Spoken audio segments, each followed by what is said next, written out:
coffee. I just think because it's something that like my family does. Like it's definitely not for the caffeine. The caffeine doesn't faze me. I can still fall asleep after drinking coffee. I love the social aspect mainly. I try not to be like dependent on coffee, but when I smell coffee, it like makes me happy somehow. So yeah, definitely more with friends than with like studying or something like that. Yeah. I just drink it because I really like it, and it like warms my heart, and I don't know, it makes me feel like very comfortable wherever I am because I think of home, my family.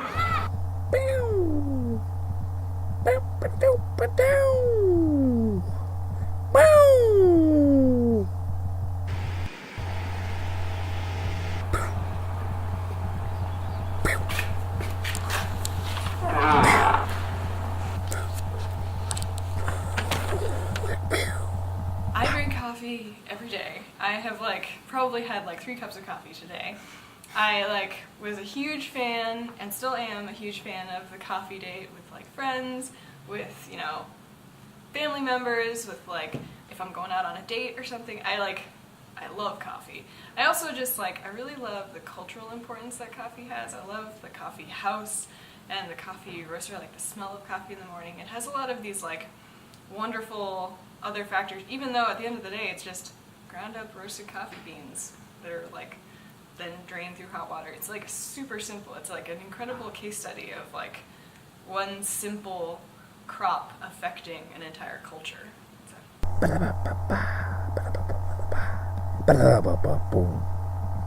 So what if I told you that in a matter of years you might never be able to drink coffee again? That would be tragic. That would be really bad. Because I think coffee is such a big part of our culture, and with that aspect, I think a lot of things will be missing. Because a cafe is based around caffeine and cocoa beans, and so I feel the essence of what a cafe is will just die as well. I will do anything in my power to change that because I think that is an injustice to humanity. Yeah, so climate change is really well described as a risk multiplier. So extreme weather is something that we have lived with as humans since before the Industrial Revolution and before climate change ever started. But what climate change does is it makes these extreme weather events more likely to happen. So you're dealing with probabilities of, say 1 in a 100-year event to 1 in a 10-year event as over the course of climate change becoming more dramatic.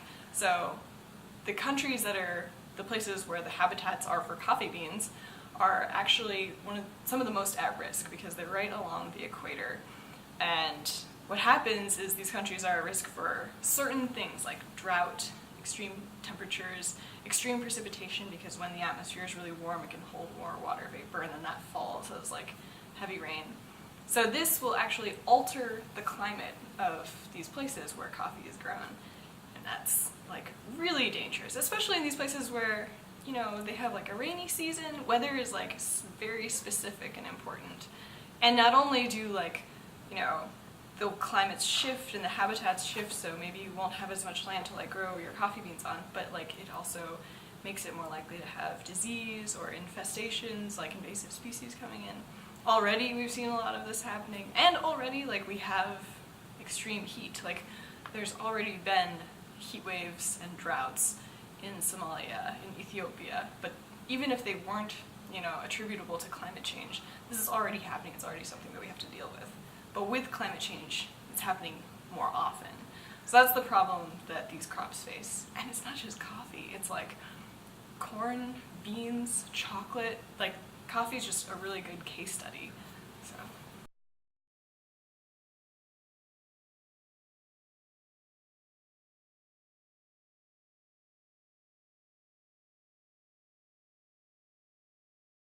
Way to go. We have to take action.